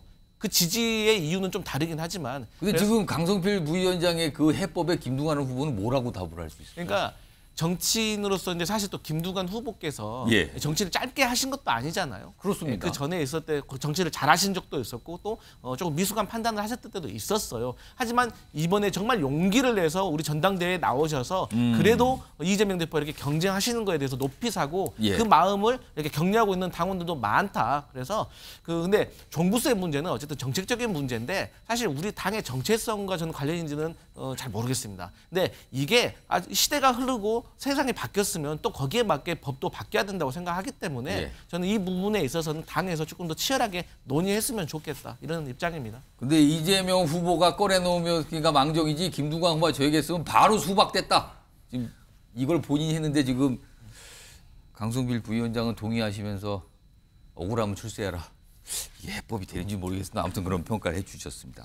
아무튼 상황이 그랬다고 약간 푸념 같은 얘기를 어제 토론에서 김두관 후보가 조금 내놨습니다. 자, 다음은요. 많은 분들이 글쎄요, 예상을 하셨는지 모르겠어요. 김대중 전 대통령과 관련된 얘기가 어제부터 계속 뭐가 얘기가 좀 나오고 있거든요. 일단 제목으로 확인해 보겠습니다. DJ 사저가 카페가 되는 거냐? 이거는 어떻게 되는 거죠? 지금 사저가 팔렸다, 매각됐다는 얘기가 나왔죠? 알려졌습니다, 이게 지금요. 과거에 김홍걸 전 의원, 김대중 전 대통령의 막내 아들이죠. 이 사저와 관련돼서 좀 뭔가를 좀 보여주고 얘기를 한 장면이 있어요. 확인해 보겠습니다. 두 분 어른의 함자가 다 들어간 이 문패, 아버지께서 양성 평등을 신념으로 갖고 계셨던 분이라 그때는 굉장히 우리나라에선 드문 일이었죠. 대통령직에서 퇴임하시고 나서 평소에 책도 읽으시고 인터뷰도 하시고 그러던 사무 공간이죠. 이 동교동 집은 1962년도부터 저희 부모님께서 사시던 집입니다. 많은 유품들이 여기 있고 돌아가신 두 분 어른의 손때가 묻은 물건들이 굉장히 많아요. 그래서 이 건물을 기념관으로 만들어서 그런 것들이 잘 정리되고 전시되고 많은 국민들이 와서 보실 수 있는 그런 시설이 될 수 있도록 지금 노력하고 있습니다. 저 때가 2021년이니까 본인의 아버지의 이른바 그 유명한 동교동 사주에 대해 소개하면서 굉장히 어떤 의미 부여를 많이 설명하고 그 가치에 대해 설명을 좀 하는 것 같잖아요. 그런데요, 이게 팔렸답니다. 팔았습니다. 화면 보시죠. 김홍걸 전 의원이 지금 이 소유를 하고 있는 상태였는데 100억 원에 매각을 했답니다. 이거를 산 분이 누구지 궁금할 수밖에 없잖아요. 세 명이 같은 공동 명의 형태로 산 건데 커피 프랜차이즈 업체를 운영하시는 대표가 여기 좀 포함이 돼 있었어요. 그래서 소유권 이전까지 다 끝났답니다. 그래서 이제 혹시 이게 사업을 하시는 분이 샀으니까 민간 업체를 운영하시는 분이 샀으니까 상업적으로 활용할 가능성이 있는 거 아니냐 이런 얘기가 좀 나와요. 근데 이제 김홍걸 전 의원은 이게 이제 언론에 왜 매각을 하게 된 거냐 그리고 이거 앞으로 어떻게 되는 거냐 이런 거 설명을 좀 내놨는데 이 매입자가 일부 공간을 보존해서 고인의 유품 전시하기로 약속을 했다. 전체 이 집 사저 전체가 아니라 일부 공간에 약간 전시를 한다는 거 약속을 했다. 뭐 그런 상태에서 매각을 했다는 거예요. 일단.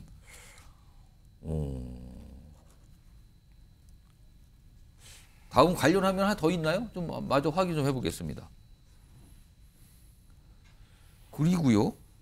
뭐 상속세 얘기를 했는데 이건 조금 이따 좀 해보죠. 일단 이 팔린 자체를 좀 보겠습니다. 김종욱 전 행정가? 일각에서는 이 집이 지금 혹시 이제 왜냐면 커피 전문점 프랜차이즈를 운영하시는 분이니까 그리고 동교동 일대에서 뭐 일대가 좀 커피 거리가 있고 막 그렇다면서요? 네. 그래서 이 집을 지금 카페로 바꾸는 거 아니냐 이런 전망까지 나오는데 이거 어떻게 봐야 됩니까 지금? 저는 뭐 답답하고 좀 화도 나는데요. 이제 왜냐하면 돈이 없다는 거 아니고 상속세를 못 내서라고 얘기를 했는데 예.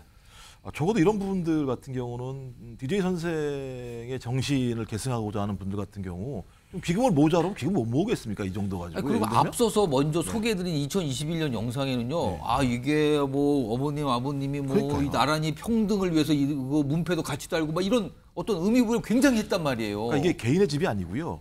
그러니까 1980년 광주 민주화 운동부터 1987년 소위 6월 민주화 운동까지를 연결하는 가장 중요한 장소 중에 하나가 여기입니다. 그리고 61년부터 입주해서 계속 지냈던 그 집. 이른바 동교 동계의 뭐 산실 이렇게 통하는 집 아닙니까? 그렇죠. 저것도 영화 소재가 되기도 했었고 거기서 감시받기도 하고 탄압받기도 하고 또 거기서 손을 외치면서 민주화 운동을 제기하기도 했던 소위 우리 역사의 가장 중요한 공간 중에 하나거든요. 이런 공간들은 보존을 해야 됩니다. 후대들이 그런 공간을 통해서 민주주의를 배우는 거고요.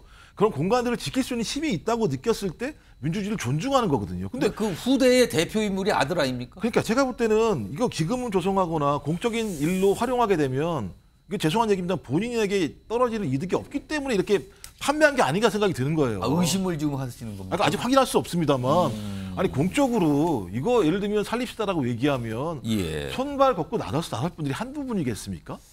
정말 제가 볼 땐 계속 이런 돈 문제로 이 소위 디데이 선생님의 막내 아들이 계속 이렇게 문제를 야기하는 것 자체가 저는 큰 정신을 훼손하는 거라 생각이 들기 때문에 뭐 이미 진짜 팔렸다고 하니까 어떤 새로운 좀 대책을 좀 저희가 좀 세워야 된다 이런 생각이 들기도 합니다. 사실요 4년 전입니다. 이 사절을 놓고 아들들 간 그러니까 김대중 전 대통령의 아들 간의 분쟁이 좀 있었어요.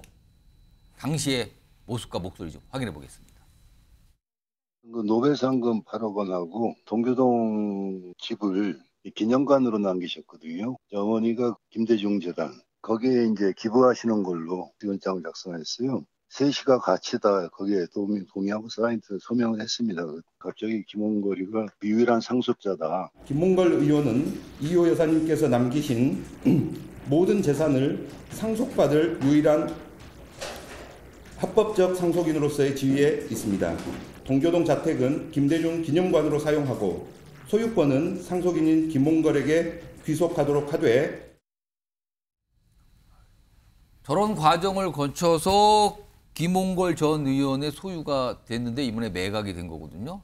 자, 매각을 하면서 상속세 얘기가 좀 나왔어요. 이런 설명이 좀 나오는데 거액의 상속세 문제로 세무서 독촉을 받았다. 어쩔 수 없이 매각 결정했다라고 이제 언론에 얘기를 합니다. 상속세 규모가 뭐 한 15, 6억 뭐 이 정도 된다고 좀 알려지고 있는데요. 강성필 부위원장. 네. 일단 형제 간의 상속 관련해서 분쟁까지 벌어져서 결국 정리가 된 상태고 그 집이에요. 그리고 고인 대신 이호 여사, 그러니까 모친이죠. 이호 여사가 유지를 남겼다 그래서 이거를 뭐 보존을 해서 기념관 형태로 썼으면 좋겠다 유지가 있었는데 그게 이제 실현이 안 되는 거잖아요. 근데 상속세 때문에 매각을 했다. 이거 어떻게 보십니까? 그러니까 상속세 때문에 매각을 했다. 저는 그러한 이유로는 저는 이해가 가지 않습니다. 그리고 그러한 이유로는 어쨌든 야권의 지지자 김대중 선생 전 대통령을 존경했던 분들에 대한 어떤 예의가 아니라고 저는 생각을 하고요. 그래서 저는 김홍걸 전 의원이 뭐 본인 말처럼 정말 상속세 납부 후에 금전관계가 어떻게 되는지 전 투명하게 공개해야 될 의무가 있다고 생각을 합니다.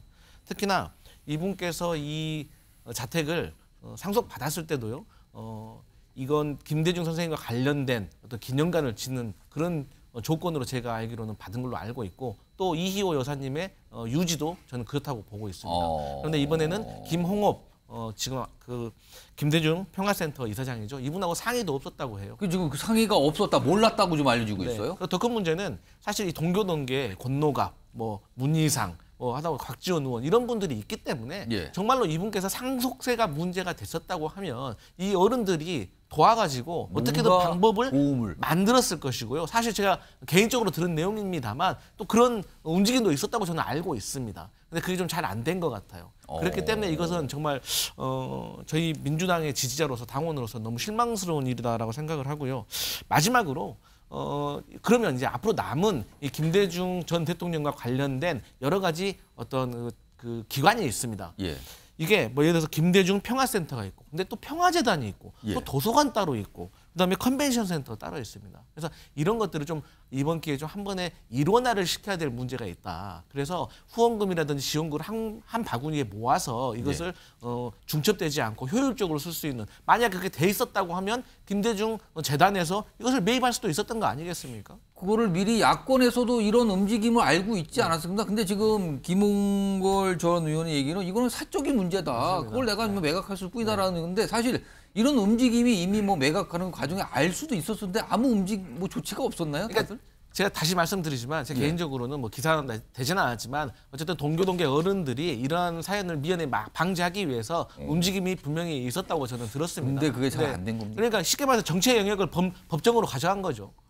그래서 이러한 사태가 벌어진 것 같은데 정말 안타까운 마음을 금치 못합니다.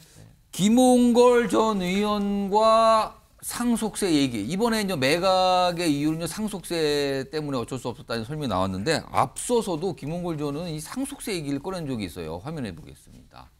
이게 이제 지난해인데요. 그때 코인 투자를 한 걸로 알려지면서 입장을 냈어요. 한 2억 원 넘게 코인 투자를 했는데 그 이유에 대해서 약 한 17억 원 정도 되는 이 자택 이 사저 상속세 충당 후에 코인 투자를 했다라고 저 설명이 좀 나왔는데 일단 송영훈 위원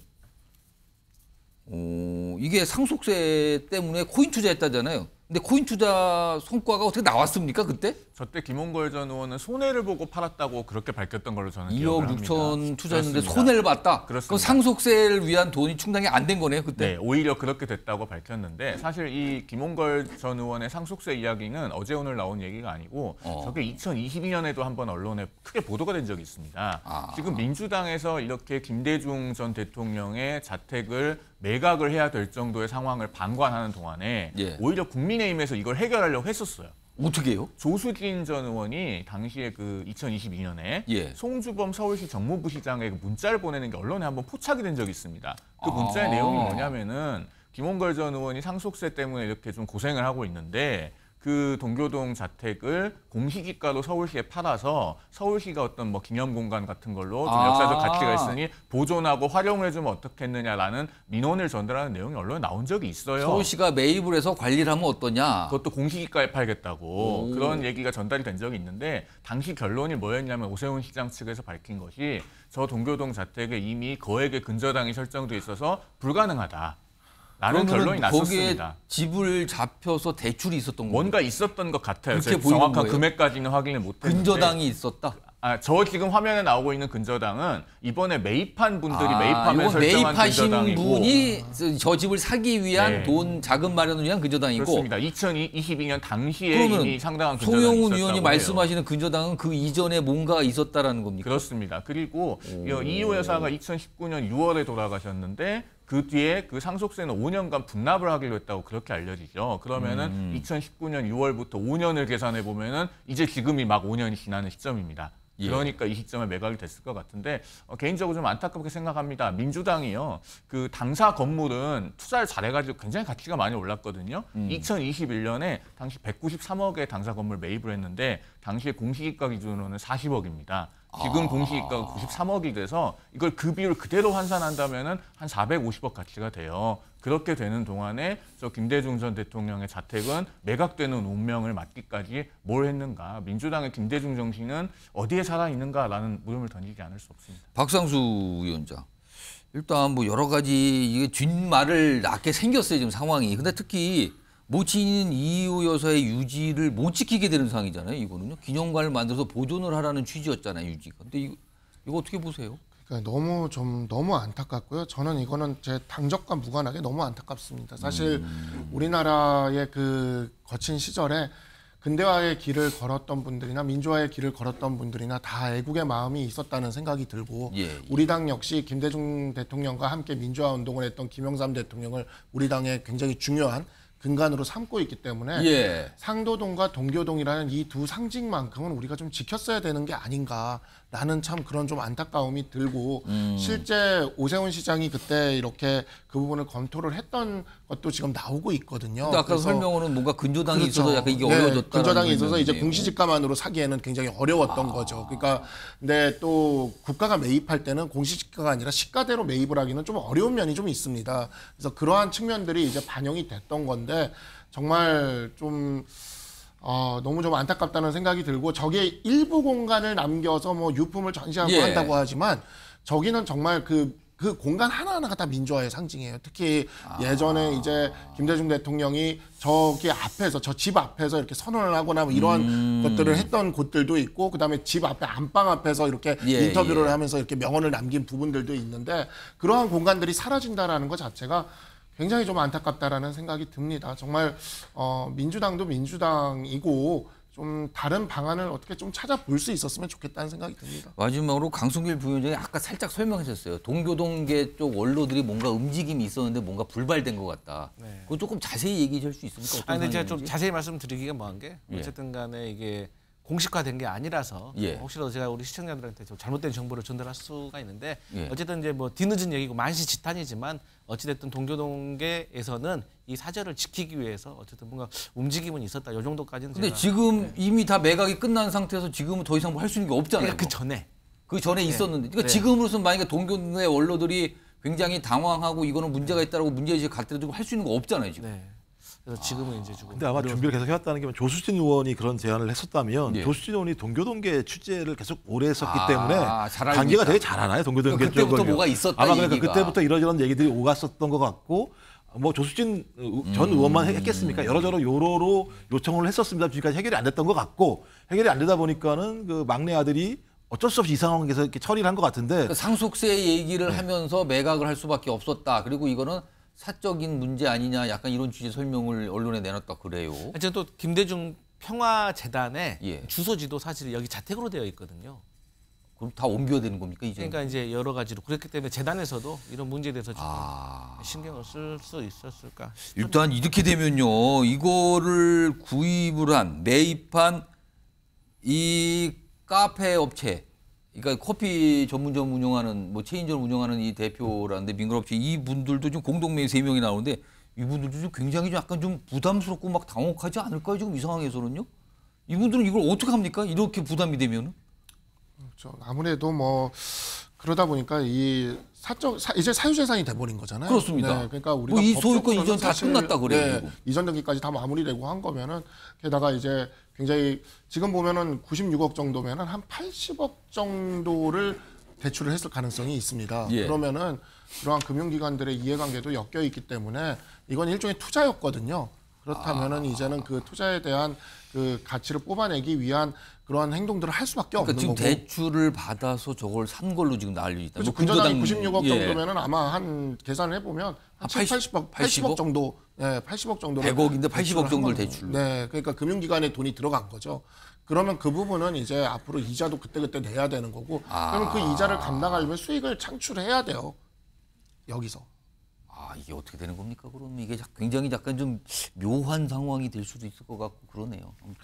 뭐 후속 조치라도 좀 생각을 해봐야 될 것 같아요. 예를 들면 역사적인 공간이기 때문에 뭐 본인이 그 집을 샀다고 하더라도 사회적인 논의를 통해서 아무래도 부담을 느끼겠죠. 그 매입하신 분들이요. 느끼겠죠. 그리고 또 그 문제는 그쪽 지역이 말씀하신 것처럼 되게 예를 들면 최근에 핫한 지역이 되어 있는 그래요. 곳이기 때문에 핫한 지역으로 이 민주화 성지의 공간이 카페로 바뀐다라고 하는 것이 어찌 보면 우리나라의 민주주의라고 하는 전체 큰 역사를 보더라도 올바른 방향은 아니라는 생각이 분명히 들기 때문에 또 다른 좀 합의점, 타협점, 대안들이 좀 만들어졌으면 좋겠다는 생각을 합니다. 알겠습니다. 여당과 관련해서 DJ 사저 관련 얘기가 어제부터 좀 얘기가 나왔습니다. 다음은요, 영상으로만 좀 확인해 볼 텐데요. 법사위, 국회 법사위가 어느 순간부터 그냥 여야가 매일 고성에 싸우는 곳으로 돼버렸죠, 지금요. 그리고 뭔가 오늘도 뭐 야당 단독으로 처리되고 말이는데 우선 첫 번째 영상, 뭐 여야 공방들이 있습니다. 목소리가 높아졌어요. 들어보시죠. 네. 자, 제가 발언 시작하겠습니다. 아니, 저기 시간 좀 빼주세요. 왜 자꾸 발언하는데 그러세요? 목소리가 너무 커가지고 좀 조용히 해주세요. 의원들의 발언을 금지시키고 일방적으로 존경하는 것에 대해서 끊임없는 비판을 합니다. 언론에서 빌런이라는 얘기까지 나와요. 위원장석에서 이석해 주시기 바랍니다. 퇴거 명령합니다. 퇴거 명령합니다. 앉아있어요. 무슨 퇴거 명령이야? 이거 뭔데?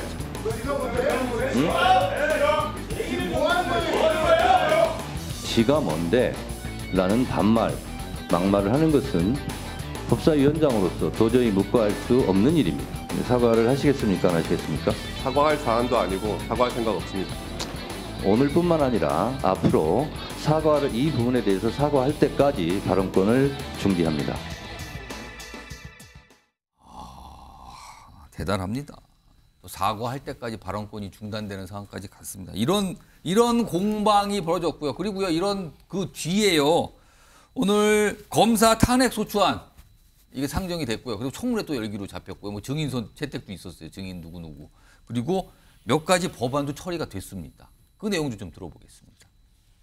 찬성 10인, 반대 0, 기권 7인으로 가결됐음을 선포합니다. 김영철 탄핵 소추 사건 조사 계획서를 이와 같이 채택하고자 하는데 이의 있으십니까? 안 됩니다. 이의 있습니까? 안 됩니다. 반대. 다음 반대하는 의원님은 손을 들어주시기 바랍니다. 제발 좀 이렇게 하지 마세요. 없습니까? 총 16인 중 찬성 10인, 반대 0인, 기권 6인으로 이 안건은 가결됐음을 선포합니다. 법사위를 왜 해요? 1번부터 20번까지 증인 그리고 참고인의 경우 38번부터 42번까지 총 5명에 대하여 표결하도록 하겠습니다. 총 17인 중 찬성 10인, 반대 7인, 기권 0으로 이 안건은 가결됐음을 선포합니다. 회장이 소란함으로 잠시 정의하겠습니다. 잠시 정해요? 자, 이거 매일 뭐 비슷한 상황이 반복되고 있어요. 고성에 오간 뒤에 강행 처리, 단독 처리, 그리고 또 고성, 불만. 제가 박상수 위원장하고 김종욱 전 회장님께 딱 10초씩만 드릴게요. 10초씩만 딱 한 말씀만 해주세요. 먼저 박상수 위원장. 제가 대한변협의 부협회장 있을 때 법사위가 제일 힘들었어요. 왜냐하면 법사위의 기본 정신은 여야 합의거든요. 정말. 그래서 이게 법사위 소위에서는 뭐 하나가 통과되려고 그러면 한 명만 반대해도 통과가 안 돼요. 네. 그러니까 그런 합의 정신을 좀 다시 봤으면 좋겠습니다. 김종욱 전 회장님. 저는 인과응보다 전임 법사위원장님도 이거보다 더 심하게 하셨어요. 뭐 하지만 그렇다고 하더라도 국민들이 보기 싫으실 테니까 좀 사과 좀 하시고요. 발언권 주시고요. 이렇게 하면 시작되는 거잖아요. 저는 그렇게 하셨으면 좋겠습니다. 사과할 때까지 발언권을 중지한다. 이런 얘기까지 나오는 상황이 오늘 벌어졌습니다. 자, 다음은 올림픽 얘기를 좀 해볼 텐데요. 우선 영상으로 먼저 만나보겠습니다.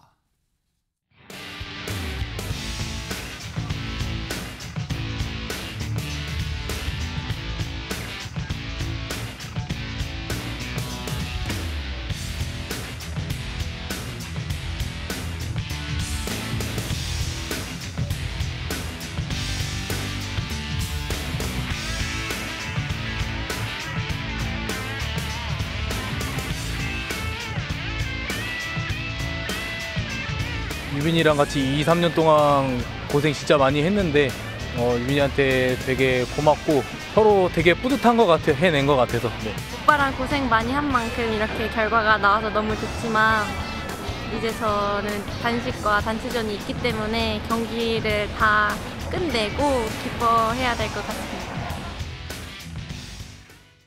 자, 우리 선수들의 선전 소식이 뭐 밤마다 들려오고 있어요. 어제도 탁구에서도 뭐 아주 중요한 귀한 메달이 소식이 들려왔는데 이 혼성이잖아요. 남녀 선수들 같이 하는. 근데 어제 이게 시상대에 오른 게 우리나라도 있었지만 북한도 있었거든요. 화면 좀 보겠습니다. 여기 보시면 6명의 선수가 나오는데 금메달이 중국, 은메달이 북한, 그다음에 우리나라가 동메달인데 이 선수들이 같이 셀카를 찍은 거예요. 우리나라의 임종훈 선수 제안으로 셀카를 찍었어요. 8년 만에 같은 시상대로 남북인데 저 셀카 최근에 이거 유명했죠? 삼성대에서 제공하는 그 셀카 원래는 안 되는데 여기만 해도 되게 이번에 처음 도입된 건데 저 북한 선수들 표정 가운데 2명 있잖아요. 북한 선수 표정을 보면은 약간 다른 선수들 비해 약간 굳은 것 같기도 하고 저런 모습인데 아무튼 저런 모습이 잡혔습니다. 자, 올림픽과 관련해서요. 이유미 스포츠 전문 작가 지금부터 전화로 연결해 보겠습니다. 자, 이유미 작가님 나와 계시죠? 네, 안녕하세요. 이유미입니다. 자, 우선 탁구의 이 셀카 얘기 잠깐 사진을 전해드렸는데 네. 북한 선수를 보니까 다소 굳은 표정이었지만 굉장히 뜻깊은 장면 아니냐 이렇게 얘기하신 분들이 오늘 많더군요. 이거 어떻게 봐야 됩니까? 이 시상대 셀카 장면은 프랑스 언론도 주목을 했습니다. 프랑스 일간 르파리지앵이라는 매체가 남북이 분단된 상황을 설명하면서 남북한 탁구 선수들의 역사적인 셀피, 즉 셀카가 센세이션을 일으키고 있다 이런 제목의 기사를 게재하기도 했는데요. 예. 또 이 모습을 보고 이 해외의 한 해설자는 이것이 진정한 올림픽이라고 칭찬을 했다고 하니까 해외에서도 이 장면은 주목을 하고 있는 것 같습니다. 야, 이번에 셀카가 굉장히 인상적으로 많은 이 시상대마다 지금 셀카를 하고 있거든요. 그래서 이런 걸 많이 주목받고 있는데 그런가 하면요. 지금 어제 동메달을 거둔 임종훈 선수 8월 중순에 입대, 올림픽 끝나면 입대를 해야 되는데 이번에 메달을 따서 병역 특례를 받게 된다고요? 이건 어떻게 된 얘기입니까? 올림픽에서는 금운동, 아시안게임에서는 금메달을 따면 남자 선수의 경우에는 병역 특례 혜택을 받습니다. 그러니까 병역 면제가 되는 건데요. 근데 임종훈 선수가 원래 8월 19일 입대를 앞두고 있었습니다. 그런데 이제 동메달을 따면서 병역 혜택을 받게 됐고요. 경기 후에 한국 관중석을 향해서 거수경례를 하는 세리머니를 했거든요. 예. 이 부분도 화제가 되고 있고 임종훈 선수가 경기 후에 사실 군대 생각이 안 났다고 하면 거짓말이다.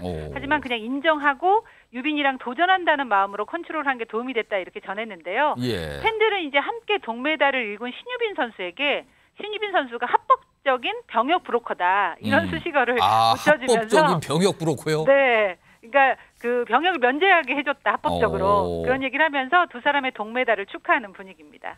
자, 아무튼 뭐 탁구에서의 성과 그리고 뭐 정당한 혜택을 보게 된 거죠. 성과를 올렸으니까요. 그렇습니다. 자, 그런데 수영 얘기 좀 해보죠. 지금 우리나라 수영 대표팀, 특히 남자 수영 대표팀은 황금 세대 이런 별칭이 좀 붙었었는데 올림픽 최초로 개영 결승에 올라갔어요. 근데 6위를 기록했는데 사실은 기대에 좀 못 미친 거 아니야. 선수 스스로도 그런 얘기를 좀 했는데 무엇이 좀 약간 문제가 됐던 걸까요? 뭔가 분명히 큰 변수가 있었던 것 같기는 합니다. 우리가 항저우 아시안게임에서 이 종목 금메달을 땄었고요. 예. 우리가 전략적으로 키운 종목이기도 하거든요. 근데 항저우 아시안게임 금메달 때 기록이 7분 1초 73이었어요. 아시아 신기록을 달성하면서 금메달을 목에 걸었고 이 지난 세계선수권 대회에서는 7분 1초 때 역시 기록하면서 은메달을 땄는데 이번에 나온 기록을 보니까 7분 7초 26의 기록이잖아요. 그러니까 5, 6초 이상 차이가 났다는 건 뭔가 예상대로 되지 않았다는 얘기고요. 특히 황선우 선수의 구간 기록이 2초 23이나 느렸습니다. 그러면서 황선우 선수가 자신도 이해할 수 없다라고 말하고 있는 상황인데 사실 당장 원인을 찾기는 힘들어 보이고요. 우리가 이제 귀국한 후에 경기 분석을 통해서 환경적인 변화에 적응하지 못한 것은 아닌지 아니면 경기장의 수영장의 여러 가지 깊이라든지 수심이 문제였던 것인지 이런 것들을 점검해 볼 필요는 있겠습니다.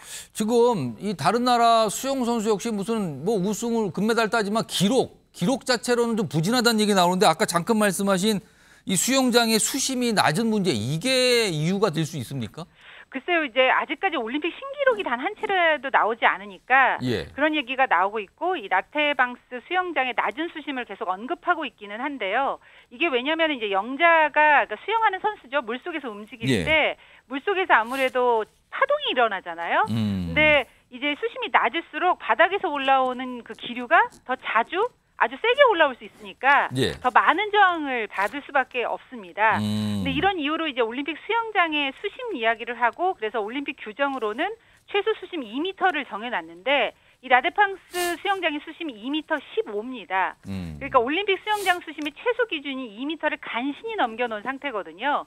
그래서 기록이 저조할 수 있다라는 이야기가 나오는데 기록은 그렇습니다만 이건 다 같은 조건이잖아요. 그렇다면 순위에서는 큰 변화가 없어야 되는데 우리는 메달권으로 예상했는데 이게 순위가 6위로 떨어졌다는 것. 황선우 선수는 아예 200m 결선 진출도 실패를 했기 때문에 원인에 대해서는 좀 더 짚어볼 필요가 있을 것으로 보입니다. 이것도 수영과 좀 관련이 있는데 이건 마지막 질문입니다. 파리 생강의 수질이 악화돼서 철인 3종 경기가 원래 어제 열렸어야 되는데 하루가 연기됐다가 오늘에서야 지금 열리고 있다는 얘기인데 생강에서 대장균이 나왔다고요? 이게 이제 생강이 지난 100년 이상 수질 오염 우려로 수영이 금지되어 왔다가 올림픽을 앞두고 생강 수질 개선 사업에 약 2조 원을 투자해서 개선을 했었거든요. 그래서 개막 며칠 전에 프랑스 체육부 장관과 파리 시장이 직접 생강에 수영을 하면서 이런 우려를 불식시켜 주는 그런 모습이었는데 말씀하셨듯이 원래대로 보면 현지 시간으로 30일에 이 철인 3종 경기가 열렸어야 되는데 이게 하루 연기가 됐습니다. 근데 연기된 일정도 이제 수질 문제로 좀 쉽지 않겠다는 예상이 나왔지만 파리올림픽 조직위원회가 남녀 철인 3종 경기 개최를 확정했다고 발표를 했는데요. 새벽에 진행한 수질 테스트 결과 이상이 없었다고 합니다. 그런데 제가 파리 현지에 알아본 바로는 오늘 새벽에도 파리 현지 시간으로 새벽에도 비가 꽤 많이 왔었다고 하거든요. 그러니까 외부 화분이 흠뻑 젖을 정도로 왔다는 이야기를 들었는데 보통 비가 오면 유속이 빨라져서 수질이 나빠지기 마련인데 수질 테스트에서 문제가 없었다는 이야기가 나왔다는 게 살짝 이해가 안 되긴 합니다만 어쨌든 경기는 지금 진행 중인 상황이고요. 참 여러모로 문제거리가 많은 올림픽이라는 생각을 다시 한번 하게 됐습니다. 알겠습니다. 오늘 말씀 여기까지 듣도록 하죠. 지금까지 이유미 스포츠 전문 작가였습니다. 고맙습니다. 고맙습니다. 자, 뭐 올림픽 관련해서 하나 더 준비된 게 있는데요. 지금 사격, 메달을 뭐 지금 제일 많이 따고 있죠. 우리나라 입장에서는요. 그런데 여기 선수 중에서 특히 관심을 모은 선수가 김혜지 선수가 있다 그러는데 일론 머스크가 얘기가 나오는데 일단 일론 머스크가 주목한 장면이 있어요. 미국의 유명한 교영자잖아요. 일단 주목한 장면이 영상으로 먼저 준비되어 있는데 확인해 보겠습니다. And it's there, the world record has gone. Yang Yin came along and broke the world record with 41. And it's there, the world record.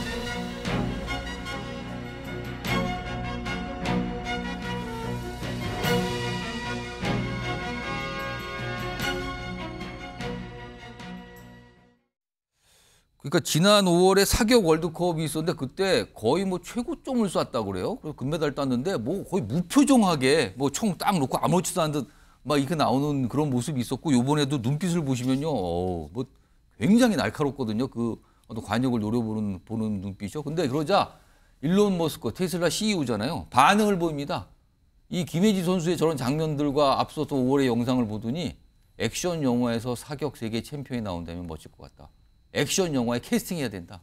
연기는 필요치 않다. 저 눈빛이면 된다. 이렇게 소개를 했다는데 조홍희 변호사 이거 뭡니까? 무슨 상황입니까? 아니, 실제로 저 눈빛과 사진을 보면은 굉장히 냉정한 킬러 같아 보이지 않습니까? 그래서 고도의 평정심을 유지하고 있는 그런 선수 같아 보이는데 그래서 이제 일론 머스크도 그런 부분에 주목을 해서 저 사진도 공유를 하고 그런 것 같아요. 지금 뭐 굉장히 무심한 듯 총을 그렇죠. 딱 분해를 하고 내려놓고 뭐 그래요 지금. 맞습니다. 그런데 저 김혜지 선수는 실제로는 5살 딸을 둔 엄마라고 하죠. 엄마예요? 그렇습니다. 그러니까 경기장에서 보여주는 모습과 또 일상생활에서 여러 가지 모습은 많이 다를 것 같습니다.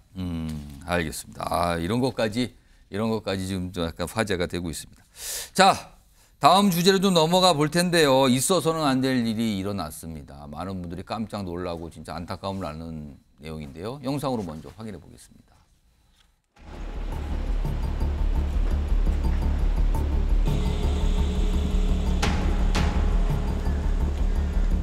그 여자분이 한 분 나와 있었고 경찰들은 한 20명 정도, 20명 정도 왔다 갔다 오고 방패 맞들고. 제가 11시에 출근을 했는데 25분쯤에 경찰차랑 구급차 막 소방차가 이렇게 오더라고요. 손님이 와서 뭐 엄청 큰 불로 뭐 찔러서 뭐 이렇게 말씀해 주셔서 엄청 되게 놀랐고요.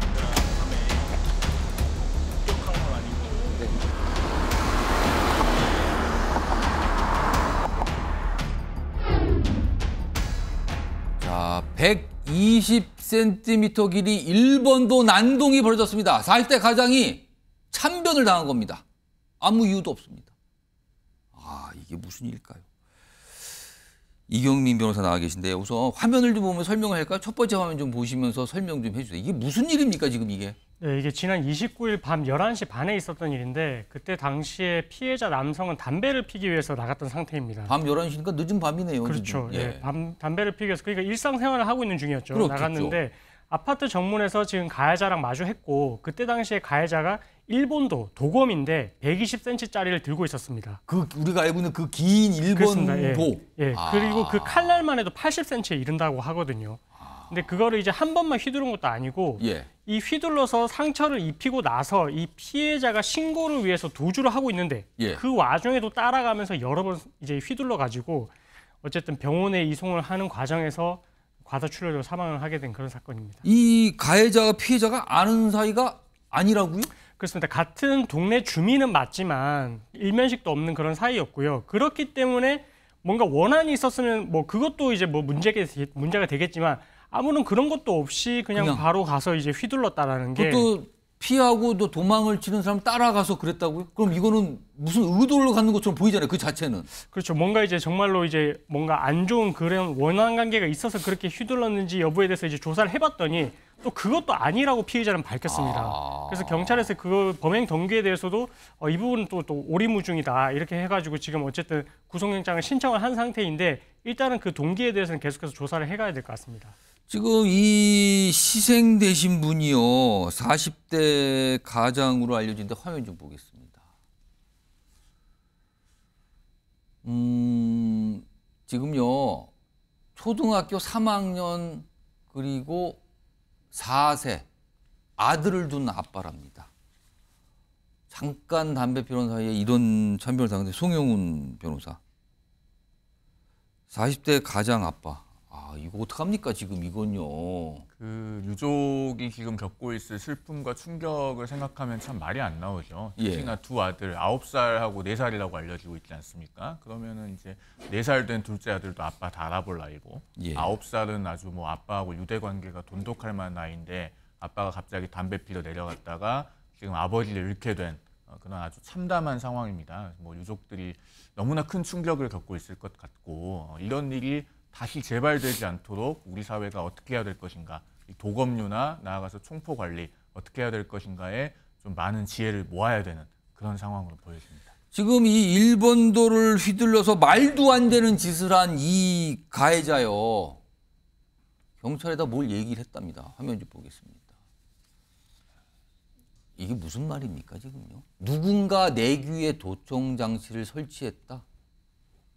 피해자가 날 감시하는 현 정권에서 보낸 스파이라고 생각해서 범행을 저질렀다? 이용민 변호사, 저런 말 했다는 거 이거 정신적으로 이상한 거 아닙니까 저건? 일단은 저 발언만 봐서는 뭐 정신적으로 이상해 보이기는 한데 근데 문제는 이제 도검을 어쨌든 소지를 하고 있으니까 그때 당시에 허가가 났던 걸 보면 정신적으로 문제가 없었기 때문에 이 허가가 나지 않았겠느냐 이렇게 추정을 해볼 수는 있거든요. 근데 그럼에도 불구하고 지금 저런 발언을 하고 있는 것을 보면 정말로 뭐 그 사이에 정신적으로 뭐 심신상실에 이를 정도로 뭐 악화가 됐을 수도 있고요. 아니면은 자신이 뭐 지금 이 범행을 저지르고 나서 책임을 회피하기 위해서 뭔가 자신의 상태가 정상적이 않다 뭐 이렇게 이제 발언을 하는 것일 수도 있는데 둘러댈 가능성도 있다고 그렇습니다. 보시는 예. 근데 어쨌든 공격성을 띠는 그런 내용들을 봤을 때는 이게 뭐 우발적인 범행은 절대 아닌 것 같고 그리고 그 이전부터 약간 이상한 행동이 있었다면서요. 지금 나오는 얘기가. 예, 지금 뭐 도검 소지와 관련해서 경찰이 출동했던 건 아닌데 이전에도 고성을 지르고 욕설을 하고 이제 그런 게 있어가지고 은평구뿐만 아니라 뭐 종로구 일대에서도 경찰이 7번 정도 출동을 했던 적이 있다라고 하고 있거든요. 그래서 그런 정도로 좀 뭐 정신적으로 좀 온전하지 않아 보이긴 한데 어쨌든 그 부분에 대해서는 정말로 병원 진료를 받은 게 있는지 정신과 전문의를 통해서 이제 그런 부분들은 좀 감정을 통해서 확인할 필요성이 있어 보입니다. 아니 지금요 이게 일본도면은 굉장히 날카롭고 위험한 물건인데 이게 사실은 총기류, 총포 같은 경우는 뭐 신체 검사도 내야 되고 약간 좀 관리가 된다면서요, 엄격하게. 근데 이 일본도 같은 이 도검류는 그거를 가질 때 뭐 신체 검사서도 안 내도 되고, 그러니까 운전면허증만 있으면 된다면서요? 그거는 결국 누구나 다 가질 수 있다 이 얘기입니까, 그럼? 그러니까 뭐 이제 총포 같은 경우에는 위험성이 더 있기 때문에 뭐 정신적으로 이렇게 뭐 문제가 있는지 이 부분에 대해서 전문의의 감정서, 진단서 이런 게 이제 들어가야 되고 그리고 이제 신체 검사서라고 해서 어쨌든 지금 병원에서 발급하는 신체 검사서까지 있어야만 총포는 소지를 할 수가 있습니다. 근데 이에 반해서 도검 같은 경우는 아까 말씀드린 뭐 정신적인 진단서나 소견서 이런 거 없어도 되고요. 그리고 신체 검사서 같은 경우에도 병원에 그렇게 갈 필요 없이 운전면허증을 소지를 하고 있으면 이 부분 서류도 제출할 필요가 없습니다. 운전면허증이 있으면 누구나 다 저거 살 수 있다 이겁니까? 그렇습니다. 그렇게 따지고 보면 뭐 20세 이상의 20세 이상의 성인 중에 운전면허증을 소지를 하고 있다면 뭐 이런 부분에 있어서 도검을 소지하는 데 있어서는 크게 제약이 없는 법적으로 지금 크게 제약이 없고 그리고 이후에도 이제 총포 같은 경우에는 가지고 있는데 3년 동안 이제 3년 이후에 갱신을 해야 되는데 도검에 대해서는 또 3년 이후에 또 갱신을 할 필요도 없습니다. 그렇기 때문에 그 사이에 혹시나 극단적으로 뭐 정신적으로 문제가 생겼다 하더라도 이걸 계속해서 소지를 하는 데 있어서는 뭐 법적으로 규제할 방법이 없는 상황입니다. 총포도 위험하지만 이런 도검은 정말 위험한 흉기예요. 이게 관리가 안 되고 있었던 겁니다. 이런 일이 벌어졌습니다. 지금요. 자, 다음 주제 역시 영상으로 먼저 준비된 게 있습니다. 확인해 보시죠.